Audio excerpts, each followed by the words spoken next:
చంద్రుడు తాత ఎవరు? సముద్రుడు. సముద్రుడు అల్లుడు కృష్ణుడు. కృష్ణుడు భార్య కాళింది. కాళింది తండ్రి సూర్యుడు.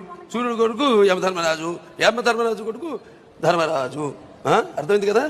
ధర్మరాజు తాత వ్యాసుడు. మరి వ్యాసుడు కొడలు ఎవరు? గాంధారి. గాంధారి కొడుకు ఎవరు? దుర్యోధనుడు. ఆ దుర్యోధనుడు నమ్మిన పంట ఎవరు? కర్ణుడు. కర్ణుడు చంపిన వాడు ఎవరు?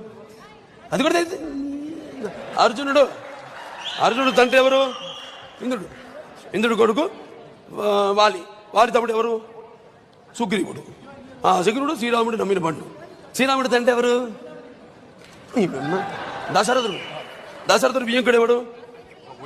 జనకుడు. తరచులారా ఏమి చేత కదా, ఏమి ఏమి శుద్ధ దండగా. జనకుడు. జనకుడు కూతురు ఎవరు? సీత. సీతను అపహరించిన వాడు ఎవరు? రావణాసురుడు.